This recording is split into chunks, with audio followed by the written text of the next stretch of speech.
Orang tua kandung Nia itu belum bisa menerima keadaan Nia yang seperti ini. Pertama kalinya itu tetangga itu bilang bahwa bayi ini mau dibuang. Saya itu bilang, ya Allah, itu titipan Allah. Begitu saya. Biar saya yang mau rawat, bawa sini. Kerja saya itu cuma jual balon, keliling tiap hari. Karena memang dari kecil gak ada komunikasi satu kata pun dengan ayah kandung. Jadi dariku mau kemanapun Nia keluar rumah pasti melewati rumahnya beliau. Tapi ya udah, kayak seakan-akan beliau tuh nggak tahu Nia juga nggak tahu beliau. Bahkan manggilnya pun Mas. Halo pemirsa, sahabat saya yang akan bercerita di Hati ke Hati kali ini adalah seorang konten creator yang viral berkat lantunan sholawat indah nan menyejukkan hati. Di balik suara merdunya, ada kisah pilu yang terungkap. Terlahir dengan keterbatasan dan dibuang oleh kedua orang tuanya ke sungai, membuat gadis asal Bondowoso ini harus menghadapi kenyataan pahit di usia belia. Cobaan yang datang silih berganti mengantarkan gadis ini ke jurang keputusasaan. Di tengah kebimbangan untuk melanjutkan hidup, dukungan dan kasih sayang dari sang kakek selalu hadir menyelamatkannya. Inilah mereka, Niatus Soleha dan kakek Abdul Ghani.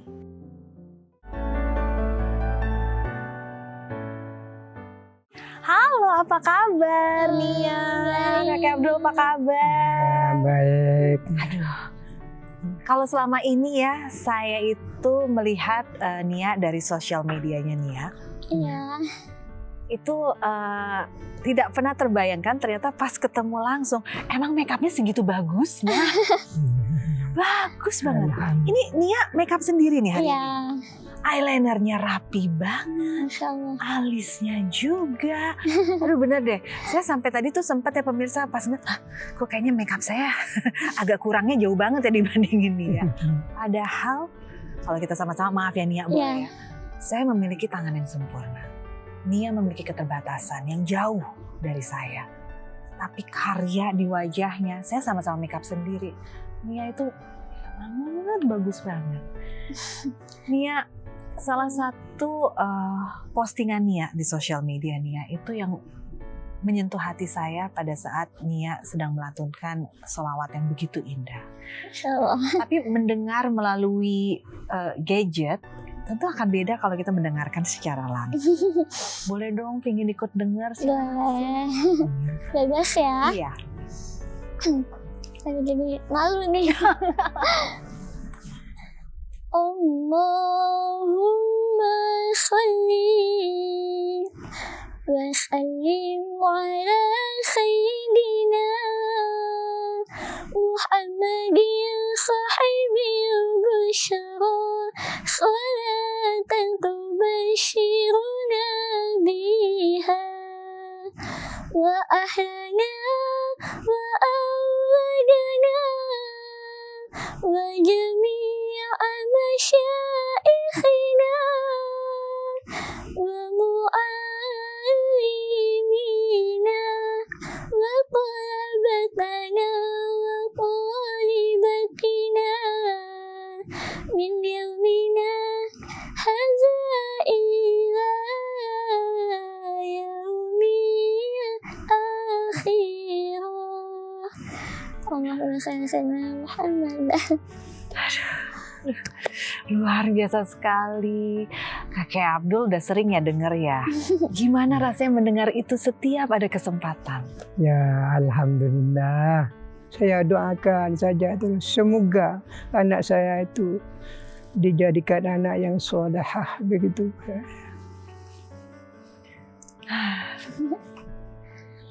Kalau mungkin banyak pemirsa yang tidak tahu bagaimana perjalanan hidup Nia. Bukan bermaksud membuka luka yang lama.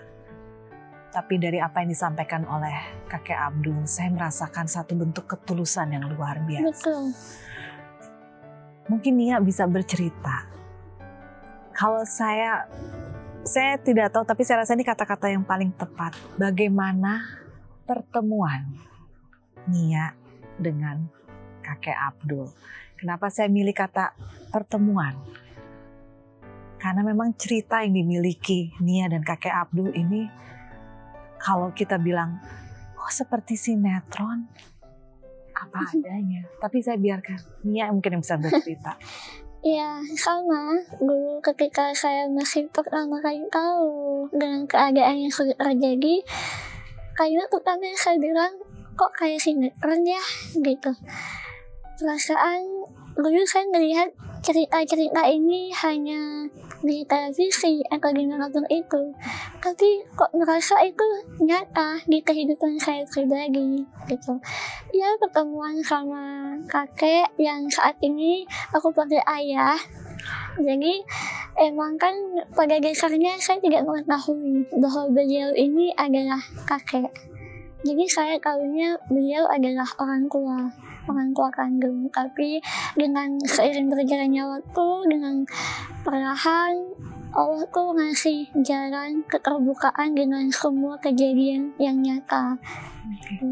Jadi yang kita sebut kakek Abdul ini atau Nia sebut ayah adalah bukan ayah kandung dari Nia. Betul. Nia sendiri lahir dari keluarga yang mana, lalu bagaimana bisa akhirnya menjadi anak dari kakek Abdul? Jadi saya itu lahir dari mantunya ayah, mantunya kakek dari ibu. Jadi sebenarnya kakek ini juga kalau dibilang dan ditanyakan bukan kakek kandung gitu, karena kakek kandung itu udah berpisah dengan nenek kandung. Jadi kalau ditanya ini memang kakek tiri gitu, tapi dengan ketulusannya, keikhlasannya menerima Nia, merawat Nia, dan sampai sebesar ini menganggap sebagai anak. Jadi saya sudah menganggap beliau adalah ayah sendiri gitu. Kenapa Nia bisa sama beliau? Karena memang keluarganya Nia, orang tua kandung Nia itu belum bisa menerima keadaan Nia yang seperti ini. Kakek masih ingat pertama kali? Oh ya, di waktu pertama kalinya itu tetangga itu bilang bahwa bayi ini mau dibuang. Saya itu bilang, ya Allah, itu titipan Allah. Begitu saya. Biar saya yang mau rawat, bawa sini. Begini saya. Jadi dibawa sama saya itu dipegang dengan saya. Ya, telinganya ini saya ingat sama Allah. Dia ada nih yang kanan, yang kiri dikomati dengan saya gitu. Setelah itu sholawat terus. Sambil lalu saya menangis gitu. Waktu itu bayi umur berapa? Waktu baru keluar. Baru lahir. Iya, baru lahir. Katanya tetangga bahwa bayi ini mau dibuang begitu. Sampailah ke telinga kakek bilang, udah kasih ke saya. Apa yang ada di benak kakek pada saat itu? Apakah murni hanya ingin menyelamatkan seorang bayi yang tidak berdosa ini, yang tidak tahu apapun, atau ada apa yang menarik kakek? Ya, karena titipan Allah itu. Walaupun bagaimana, kena titipan, biar saya yang mau rawat gitu saya. Cuma gitu, ya dirawat terus. Saya. Kakek mohon maaf, boleh tahu kakek ini sehari-hari kerjanya apa? Kerja saya itu cuma jual balon, kediding tiap hari. Ya kalau ada apa ya? Orang hajatan. Hajatan itu ya jual di hajatan gitu. Jadi mulai bayi sampai dirinya bersekolah sampai keluar SMA. Ini saya ya jual itu karena saya tidak punya. Tadi kakek cerita bahwa Nia sudah hadir dalam kehidupan kakek sejak dia baru juga lahir. Berarti kan benar-benar dari usia beberapa hari. Nia mengetahui bagaimana kisahnya Nia yang sesungguhnya. Itu kapan? Itu kurang lebih SD kelas 4 baru mengetahui secara percaya gitu. Tapi kalau dari omongan tetangga, orang-orang ngasih tahu ke Nia, itu memang sudah mungkin dari kelas 1 SD, sudah banyak orang yang bertanya dan berusaha menyampaikan bahwa yang selama ini tinggal sama Nia itu adalah kakek, bukan orang tua. Tapi pada waktu itu Nia belum percaya, karena kalimat-kalimat tetangga itu, gimana orang tuamu, udah inget enggak gitu, itu yang sama kamu sekarang bukan orang tua kamu gitu. Jadi dia kaget kan, kok bisa, nggak mungkin orang dari kecil nih sama beliau gitu. Akhirnya belum percaya, mau sebanyak apapun orang yang bilang belum percaya. Tapi semakin besar dia sudah semakin bisa berpikir, dia sudah bisa mencerna perkataan orang. Kok makin lama makin banyak orang yang mengatakan seperti itu dengan kalimat yang sama. Akhirnya ada rasa timbul penasaran. Akhirnya kalau Allah ngasih jalan untuk dia tahu yang sebenarnya itu dari kartu keluarga. Pertama kali dia percaya, ternyata benar apa yang dikatakan orang gitu. Karena di kartu keluarga itu atas namanya itu Solihah itu tertera cucu, bukan anak. Kalau yang saya baca, bahwa orang tua kandung Nia ini bukanlah orang yang jauh dari kakek. Dia memang anak saya, anaknya istri saya, itu anak tiri saya. Dan hidupnya pun di sebelah rumah kakek. Iya, di nempel tembok. Sebelah kiri saya memang. Dengan posisi yang sangat dekat seperti itu, nggak pernah dia lihat, si kakek itu bayi saya.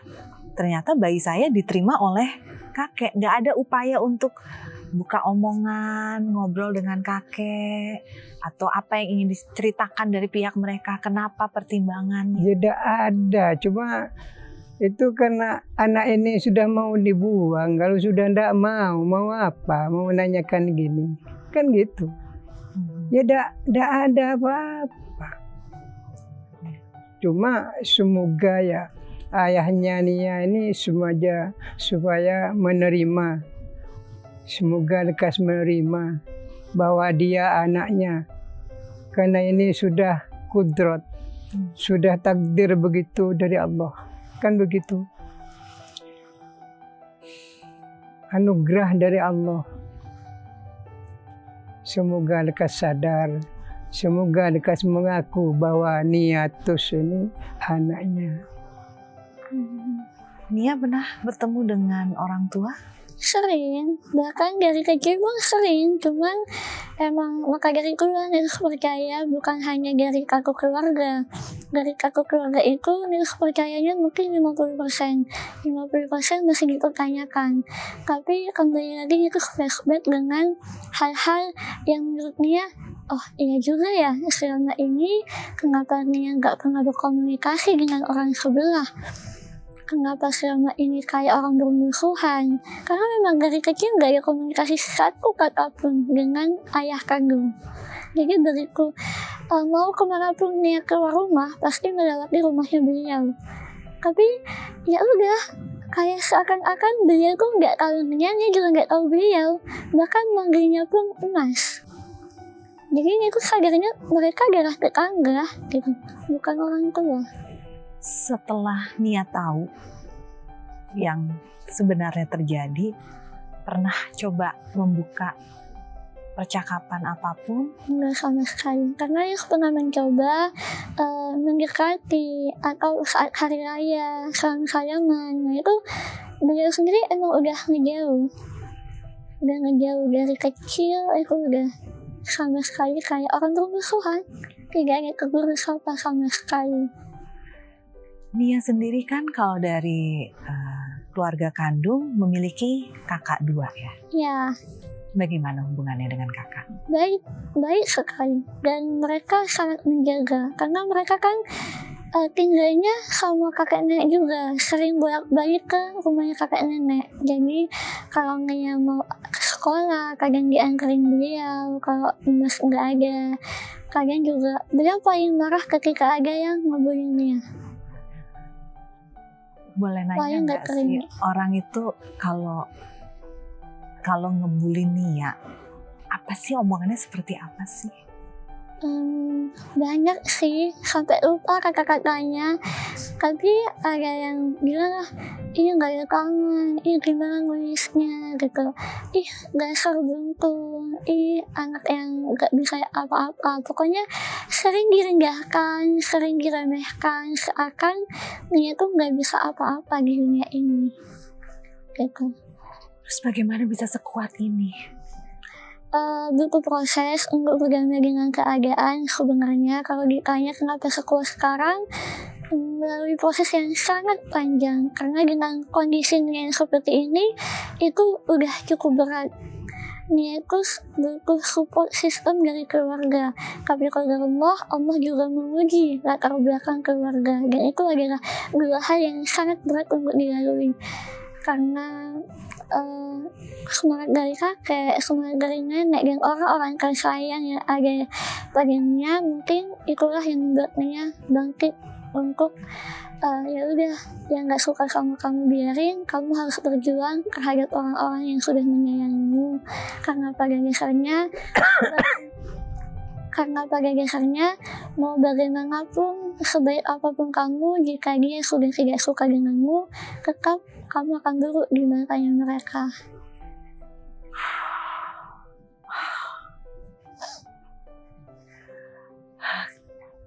Kalimatnya terdengar sederhana, tapi kalau saya gabungkan dengan perjalanan hidup Nia, dan kalimat itu keluar dari mulut Nia, itu kayak berbeda sekali rasanya mendengarnya. Karena namanya manusia tidak punya kepuasan diri, dan gak ada yang sempurna di makanya manusia ini. Kita ngelakuin A, mereka mintanya B, udah dilakuin B, mintanya C, gitu. Ada aja kurangnya. Cara Nia menyampaikan pandangan hidupnya terasa begitu tegar. Satu level ketegaran yang saya gak pernah temui secara langsung oleh siapapun selama saya hidup ini. Untuk mencapai titik itu, Nia, bukanlah hal yang mudah, dan saya rasa tidak semua orang memiliki fase itu dalam hidupnya. Betul. Pernah nggak Nia berada di titik terendah, dan apa yang men-trigger, apa yang memicu titik terendahnya Nia itu? Pernah kayak ngerasa dunia ini kenapa tidak adil. Dulu sempat ada pikiran seperti itu. Bahkan kayak ngerasa, ya Allah kenapa harus Nia? Kenapa tidak orang lain? Jadi sempat marah dengan keadaan yang sudah terjadi. Dengan banyaknya bulian, latar belakang keluarga, kondisi fisik, dan beberapa hal-hal ujian yang Allah kasih. Itu kayak ngerasa nih, ya Allah, itu mampu gak ya untuk hidup di dunia ini? Kayak ya udah, pernah sempat kayak mau mengakhiri. Sempat ada niatan seperti itu. Tapi alhamdulillah Allah bukakan hati lagi, dan dia melihat ketulusan dari orang-orang tersayang, terutama kakek dan nenek yang sudah berjuang untuk mau merawat Nia dan membesarkan Nia. Dari situlah Nia terus ada rasa, kamu gak boleh kayak gini lagi ya. Kamu harus memikirkan kakek dan nenekmu yang sudah berjuang untukmu. Bahagiakan mereka sebelum mereka tiada. Tanpa bermaksud membuka luka lebih dalam, kejadian apa yang sampai membuat Nia bisa sampai ke titik berpikir untuk mengakhiri hidup? Capek, kayak gimana ya, sulit untuk diungkapkan. Ujian Allah kasihku dua sisi aja tuh udah berat banget. Ketambah dengan orang-orang yang tidak menyukai Nia, orang-orang yang mencemooh tiap harinya selalu ada aja. Dan dulu itu beberapa hal belum bisa ngelakuin sendiri, kayak kesulitan makan, mandi, nulis. Itu kayak ngerasa, ya Allah, saya bisa apa? Kok semuanya dibantu orang? Masa selamanya akan seperti ini? Ini gimana ya Allah? Gak mungkin Netus akan selamanya dengan orang. Apakah Netus mampu untuk sendiri? Atau Netus sudahi aja gitu. Umur berapa waktu itu? Kenapa? Umur berapa? SD mungkin, masih kecil lah. Karena ngeliat teman-teman bisa main, naik motor, sepeda, itu kayak ngerasa aku di rumah aja nih gitu, nggak sama mereka gitu. Ya capek rasanya. Lalu Nia bisa bangkit. Nia bisa mengalahkan semua rasa itu.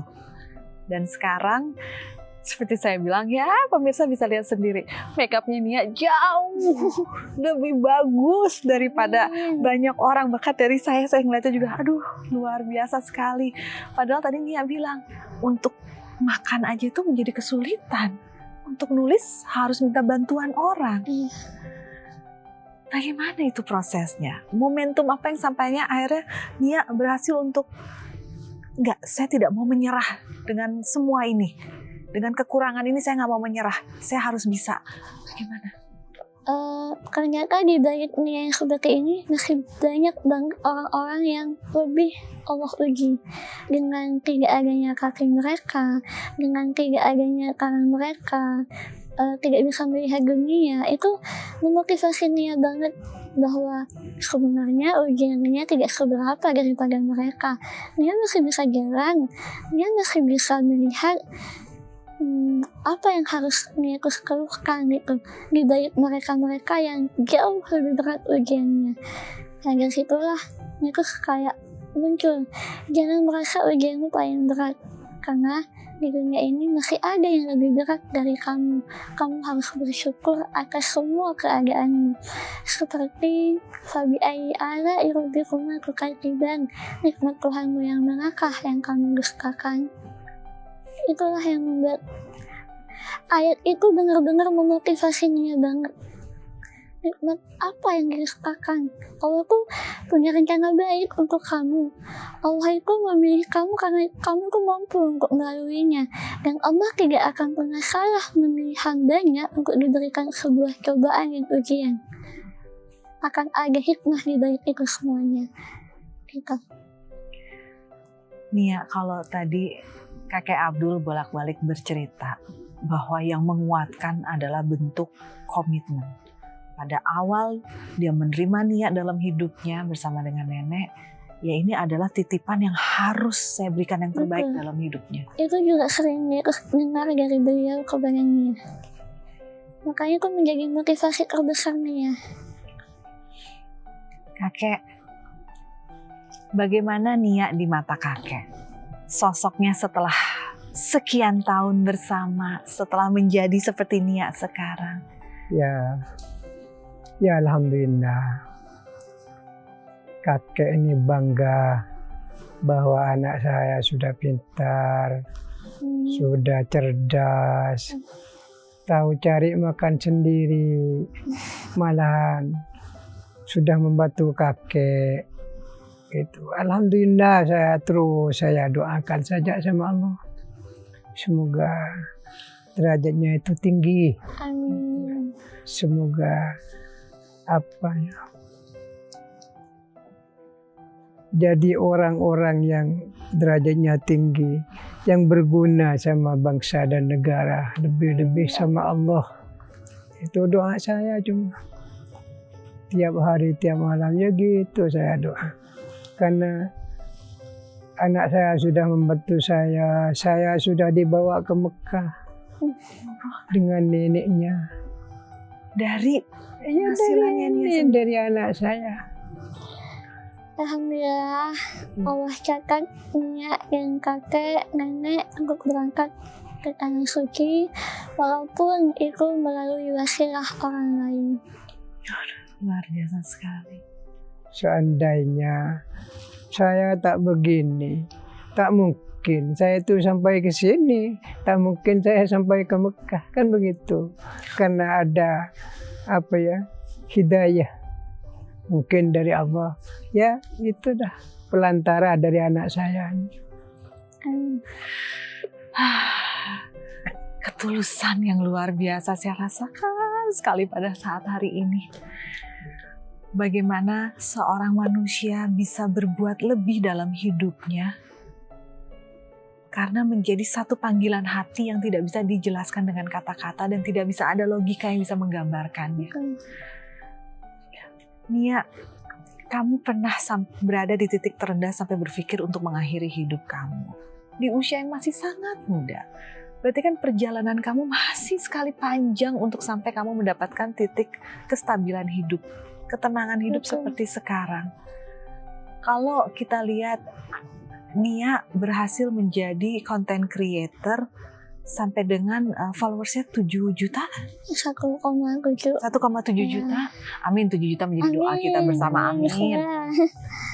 Boleh nggak cerita apa yang Nia lakukan awal-awal? Jadi dulu Nia tuh tidak pernah tampil di depan kamera karena Nia tuh insecure, karena Nia tuh malu dengan keadaannya. Nia tidak pernah foto semua badan dari saking malunya, tidak percaya diri pada waktu itu. Tapi dengan seiring berjalannya waktu, udah semakin berkembang dunia, semakin viral yang namanya sosial media, dan melihat banyak orang sudah menggunakan itu, akhirnya terus coba-coba awalnya. Tapi di balik niat terus tidak percaya diri itu memang suka selawatan, suka nyanyi gitu, suka ngisi acara di musola, mimpin selawatan, mimpin tahlilan gitu. Nah di situ nih kayak bagikan gitu selawatan, awalnya dari selawatan aja diabadikan, mau ngupload di sosial media pun itu masih ragu, upload enggak ya, kami takut gitu. Takut apa yang ditakutin? Takut orang gak suka, karena ya banyak orang kayak apa sih gaya-gaya banget gitu-gitu. Jadi itu benar-benar membuat dia kayak rasa takut itu benar-benar membuat dia gak mau berbuat apa-apa. Tapi akhirnya entah apa yang membuat keberanian itu tiba-tiba terupload hari itu, dan di menit itu juga tiba-tiba langsung ramai banget, dan itu sekaget-kagetnya karena tiba-tiba HP gue bunyi terus notifikasi.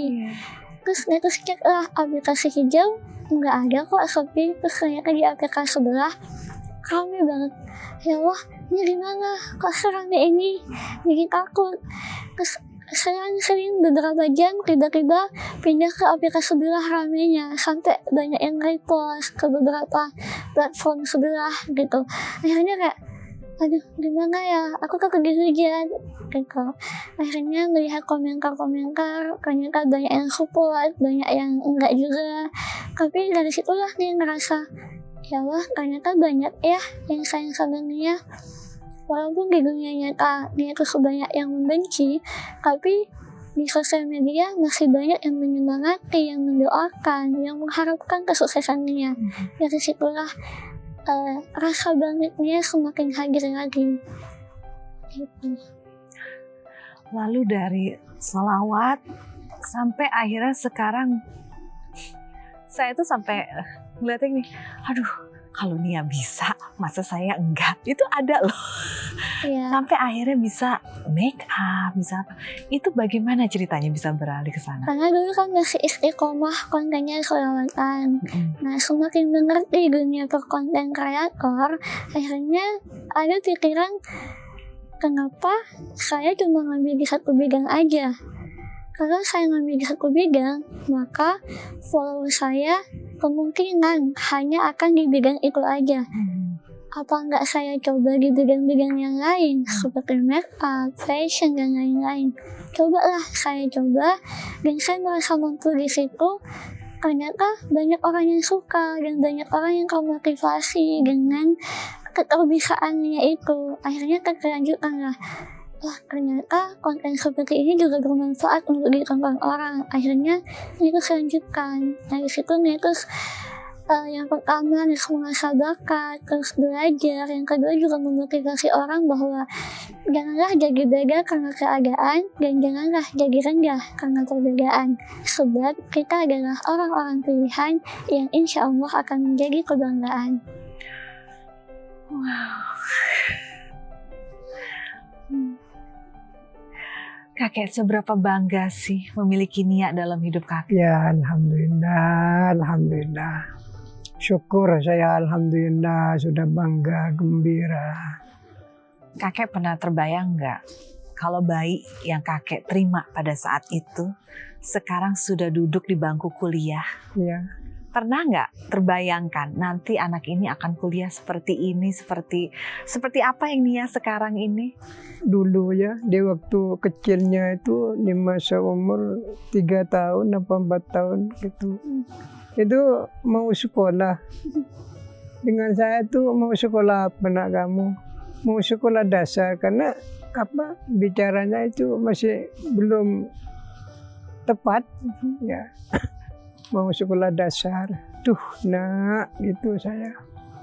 Kamu mau sekolah dasar bagaimana untuk menulisnya gitu saya. Tuh saya nangis. Ya. Biar sudah sekolah nak sekolah apa itu namanya? Cacat. Ya itu. Mau diantar dengan saya tiap pagi. Mau diantar pulang itu saya. Tidak mau, tidak. Akhirnya dengan saya itu dituruti. Ini disekolahkan TK, Taman Kanak-Kanak. Itu. Ya diantar dengan saudaranya, dengan anak saya nih. Diantar tiap hari. Saya jualan jalan. Cari sanguh, cari untuk anak gitu. Tiap hari sampai keluar dari TK ya sekolah dasar. Masuk SD gitu. Nah setelah kira SD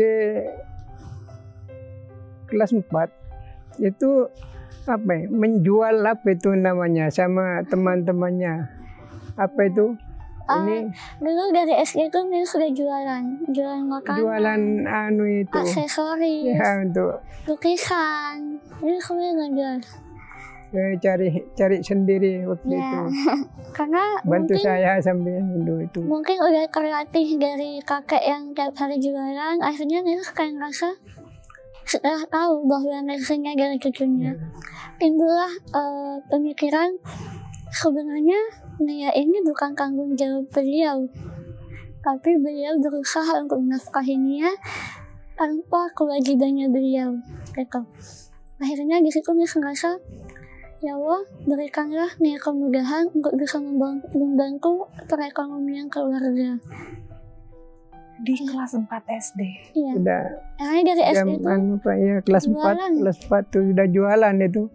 jual makanan. Dari sekolah jualan keliling-keliling, pulang sekolah masih jualan, buka warung di rumah. Gitu.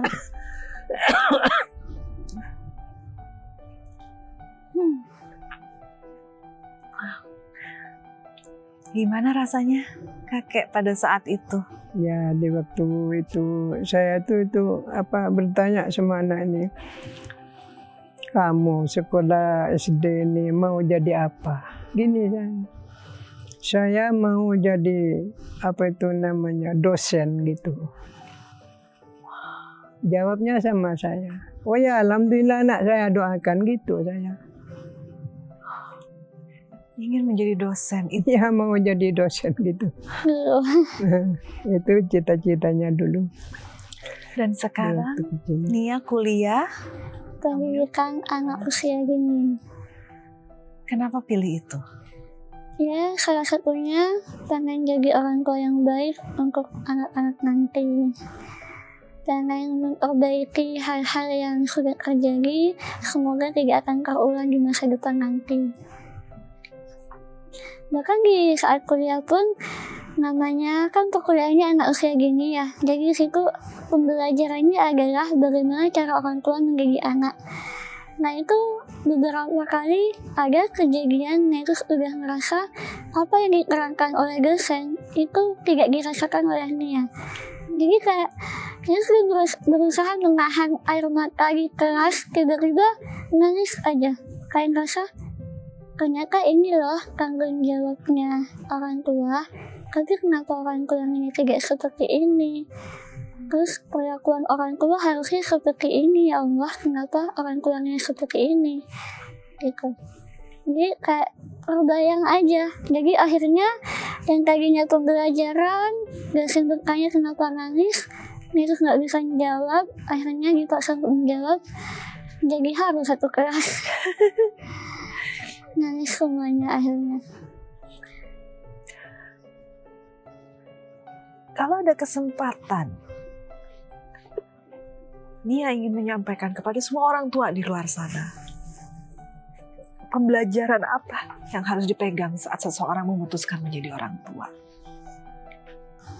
Buat semuanya, jika belum siap untuk menjadi orang tua, maka jangan terburu-buru. Karena tanggung jawab orang tua itu sangatlah besar. Kalau Allah sudah menganugerahkan anak, maka anak itu adalah anugerah untuk kalian. Jangan pernah disia-siakan. Hadirnya seorang anak tidak bisa memilih, mereka harus lahir di rahim siapa. Maka dari itu, kalianlah yang harus menyayangi mereka dengan apapun kondisinya, apapun yang Allah sudah berikan ke anak itu. Anak butuh support system, anak butuh pelukan, butuh kasih sayang, apalagi di usianya mereka yang masih usia gini. Karena kasih sayang orang tua itu sangat terpengaruh dengan kembang tumbuhnya anak.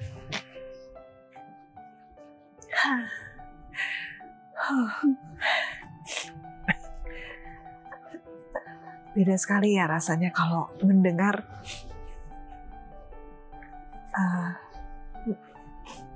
kalimat itu disampaikan oleh seseorang yang perjalanan hidupnya kayak dia. Semoga tidak akan terjadi niatus-niatus yang lainnya. Karena sakitnya itu perih banget. Niatus bersyukur Allah ngasih kekuatan sama Nia sejauh ini. Kalau dilewati itu berat. Tapi Niatus bukan Niatus yang kuat, tapi Allah yang hebat. Pemirsa, saya merasa sangat bersyukur karena pada kesempatan kali ini di Hati ke Hati saya bisa bertemu dan berbincang langsung dengan Niatus Soleha dan juga kakek Abdul Ghani. Niatus adalah bukti nyata bahwa hidup itu sangat beragam dan tidak mulus. Tapi hasil hari ini yang saya saksikan adalah bagaimana bentuk kekuatan kita sebagai manusia dengan semua keterbatasan, dengan begitu banyak beban yang begitu berat dalam hidup, kita bisa kok memilih untuk mencari jalan damai yang terbaik untuk hidup kita. Kalau saya melihat keadaan yang baik yang beredar dari cerita-cerita di sosial media ataupun di berita-berita, sering ditemukan bagaimana orang-orang yang ya bisa saya katakan mungkin hidupnya tidak mengalami perjalanan seberat Niatus, tapi sudah mengalami fase keputusasaan atau bahkan memberikan output dari emosinya berupa amarah, berupa caci maki terhadap dunia, berupa kebencian terhadap semua yang ada di sekitarnya dia. Apa nasihat ataupun hal-hal yang bisa disampaikan kepada mereka yang saya nggak pernah bisa menganggap bahwa jalan hidup lo belum seberat ini gitu misalnya. Nggak bisa. Setiap orang punya batasan kekuatannya masing-masing, setiap orang punya cobaannya masing-masing, dan pasti beratnya itu kadarnya tetap sama di hati orang masing-masing. Tapi jika boleh saya ingin mendapatkan nasihat dari Nia, supaya siapapun yang mungkin sedang menghadapi persoalan yang begitu berat dalam hidupnya tetap bisa menjalankan hidup dan menerima dengan ikhlas, memiliki ketegaran seperti Nia dalam menjalaninya. Mungkin dengar apa kata kakak, kalau setiap manusia sudah punya ujiannya masing-masing, dan kita juga tidak bisa memaksakan mereka kuat seperti kita, karena setiap orang punya kekuatannya masing-masing. Tapi tetap kita harus melihat ke belakang bahwa apa iya ujian kita ini sudah paling berat di antara mereka-mereka. Apakah iya sudah tidak ada lagi ujian yang paling berat daripada kita? Masih banyak yang bisa dilihat ke belakang, coba dilihat dulu. Karena banyak orang di luar sana yang menginginkan posisi kita hari ini. Jangan pernah merasa bahwa Allah kenapa tidak sayang kepada kalian. Kenapa ujian itu bertubi-tubi datang kepada kalian. Kalian harus percaya bahwa Allah tuh tidak pernah salah memilih hambanya untuk diberikan ujian. Kalian mampu untuk melewati itu. Mungkin kalian kurang bersyukur sehingga banyak doa yang masih Allah. Jadi lebih semangat lagi ke depannya, jangan pantang menyerah, jangan pantang mengeluh, harus tetap semangat apapun kondisi dan keadaannya. Satu lagi, sekarang ini anak-anak memiliki ruang dan keberanian untuk lebih mengungkapkan kekecewaan mereka terhadap orang tua. Betul. Mungkin kesalahan orang tua tersebut kalau dibandingkan dengan apa yang Nia jalani, saya bisa katakan kesalahan ataupun tindakannya tidak seberat apa yang Nia harus terima dari orang tua kandung Nia. Tapi anak-anak itu memiliki kesempatan untuk mengungkapkan amarahnya seakan-akan udah hidupnya tuh udah yang paling tidak dihargailah dengan orang tua, sehingga mereka memilih untuk bermusuhan dengan orang tua mereka. Betul. Adakah nasihat untuk mereka?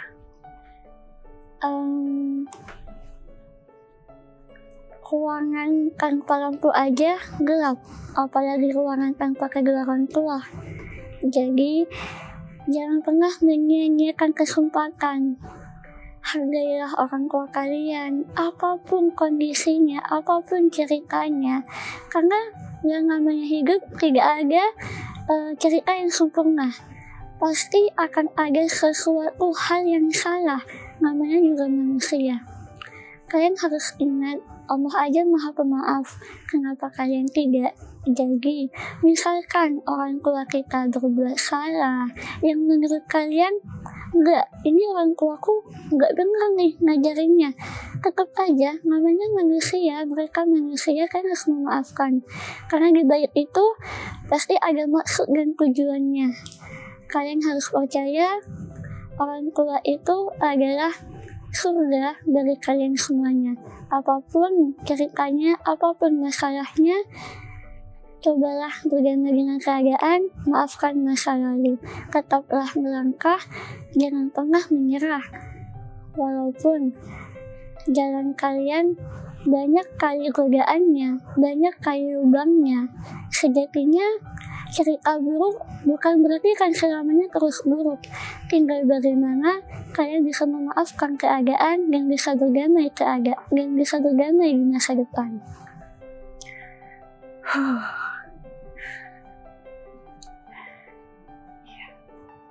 Semoga semua yang mengalami di titik tersebut bisa menemukan kekuatan untuk menghadapi itu. Amin, amin.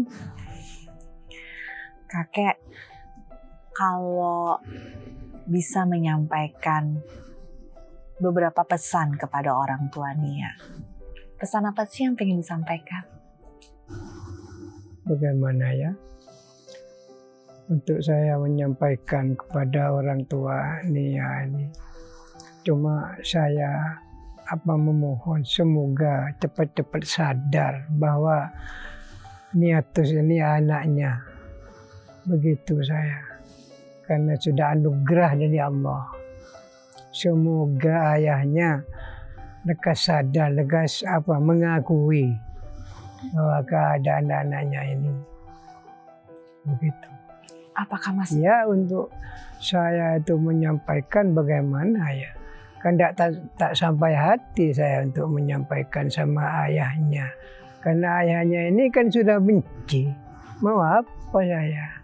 Kan begitu. Cuma doa saya semoga cepat-cepat sadar, mengakui bahwa Niatus ini anaknya. Apa yang paling disyukuri Nia dengan hadirnya kakek Abdul Ghani dan juga nenek dalam hidupnya Nia? Yang paling disyukuri adalah kasih sayangnya mereka yang tiada batas. Dan pengorbanannya mereka yang tak terhingga, tak terbatas, bahkan tulus, ikhlas, tanpa mengharap, tanpa menuntut Nia harus seperti ini. Kamu kalau udah besar, kamu harus seperti ini. Tidak ada. Bahkan ketika Nia sudah punya penghasilan pun, mereka tidak pernah meminta apapun dari Nia. Tapi Nia yang selalu menawarkan, kalian butuh apa? Pada kesempatan sekarang ini, kakek hadir di samping Nia. Ya, alhamdulillah. Ya. Apa ucapan terima kasih yang ingin Nia sampaikan kepada kakek? Ayah, Ya, terima kasih sudah mau merawat Nia, sudah mau membimbing Nia, sudah mau menganggap Nia sebagai anaknya. Mungkin dilihat dari alur darah, kita tidak punya aliran darah apapun. Sangkut paut dari itu, terlepas dari itu, kita bukan siapa-siapa. Tapi rasa cinta dan kasih sayangnya ayah, pengorbanannya ayah, bisa seikhlas itu, bisa setulus itu sama Nia. ya cuma begitu nak ya. Itu saya ingat sama titipan Allah itu cuma. Itu ingatnya saya, titipan. Itu yang saya takut. Jadi Marina, kamu ini benar-benar jadi manusia yang berguna sama bangsa dan negara. Lebih-lebih sama Allah ya nak ya. Itu. Saya cuma doakan.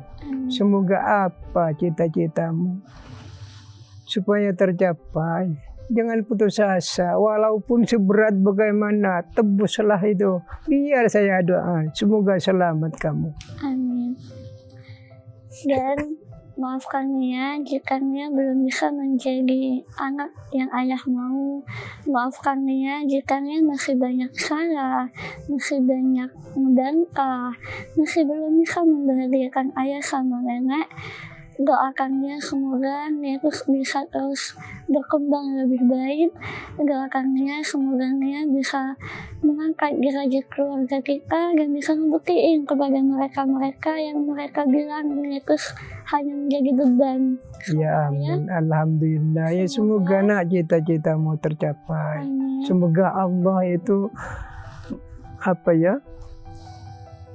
memberi pertolongan yang sebenarnya sama kamu. Begitu, itu doa saya cuma. Nia, terima kasih banyak ya. Kakek Abdul, terima kasih banyak Ya. sudah berbagi cerita, pandangan hidup, serta membuat kita tuh merasakan bahwa ya hidup pasti ada yang namanya cobaan. Ya. Selama kita hidup, selama kita menjadi manusia, itu adalah bagian dari apa yang menjadikan diri kita lebih baik. Kita harus menghadapi itu. Tapi terima kasih sudah hadir untuk mengingatkan bahwa kekuatan itu adalah pilihan kita. Ya. Kita pilih untuk menghadapinya, apakah dengan amarah, dengan kesedihan, atau kita memilihnya untuk itu menjadi dorongan untuk menjadikan diri kita lebih baik lagi. Betul. Terima kasih ya. Terima kasih kembali, semoga menginspirasi. Sangat-sangat memberikan inspirasi dan sangat membukakan mata kita ya pemirsa. Bahwa ya hidup pasti ada yang namanya cobaan. Pasti ada yang namanya godaan. Gak mungkin kita mendapatkan hidup yang nampaknya mulus. Itu mungkin hanyalah sebuah novel yang dimana kita bisa menulisnya dalam bentuk hayalan. Tapi dalam kehidupan nyata, pasti kita akan menghadapi hal-hal yang akan membuat beban dan berat bagi hidup kita. Tapi Nia dan kakek Abdul di sini menjadi contoh nyata bahwa kita sebagai manusia yang memiliki akal dan budi, kita bisa memilih jalan apa yang kita tempuh untuk menghadapi segala bentuk cobaan yang sedang kita hadapi ini. Semoga dapat menjadi inspirasi dan sumber kekuatan bagi Anda juga, pemirsa. Dan kita akan berjumpa lagi di Hati ke Hati dengan narasumber saya yang akan selalu memberikan inspirasi bagi Anda. Terima kasih untuk kebersamaannya dan sampai jumpa.